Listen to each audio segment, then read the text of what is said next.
कि आज हम सब यहाँ परम पूज्य स्वामी दिव्यानंद जी महाराज के 125वें जन्म महोत्सव के आयोजन के लिए एकत्रित हुए हैं। तो इस अवसर पर मैं अर्पिता माथुर, स्वामी दिव्यानंद जी की पुत्री नानी बाईसा की दोहित्री तथा स्वर्गीय मंजू माथुर एवं श्री ज्ञान स्वरूप माथुर की पुत्री आपके सामने एक स्वरचित कविता प्रस्तुत कर रही हूँ। अगर कोई गलती हो तो क्षमा करें। ईश्वर की कृपा का नहीं कोई मोल, उन्होंने ही रचा मनुष्य अनमोल।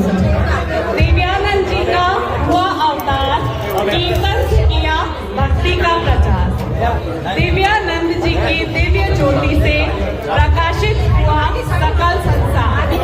पुस्तकें लिखी उन्होंने अनेक, शिष्य सभी थे उनके नेक। माँ भगवती से पाया उद्धार, परिवार को दिए सुसंस्कार। मानचंद जी ने मान बढ़ाया, मानचंद जी ने मान बढ़ाया, अमरचंद जी ने यश कमाया। मानचंद जी ने मान बढ़ाया, अमरचंद जी ने यश कमाया।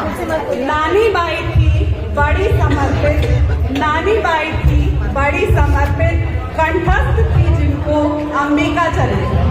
मेरी नानी सा श्रीमती नानी बाई सा, उनको अंबिका चरित्र मुख जबानी याद थी।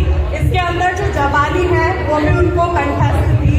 इसके अलावा भी उनको 2000 भजन कंठस्थ थे और उनमें से वो 107 भजन रोज गाया करती है।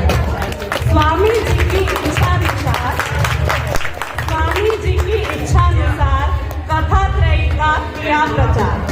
हमारी नानी जी हमको ये बताती थी कि स्वामी दिव्यानंद जी की इच्छा थी कि जो भी कथा उन्होंने गायन में बनाई है उसका जगह जगह प्रचार करें। तो इस अंबिका चरित्र के अलावा दिव्यानंद जी की एक और पुस्तक है कथा त्रयी, जिसमें 3 कथाएं हैं।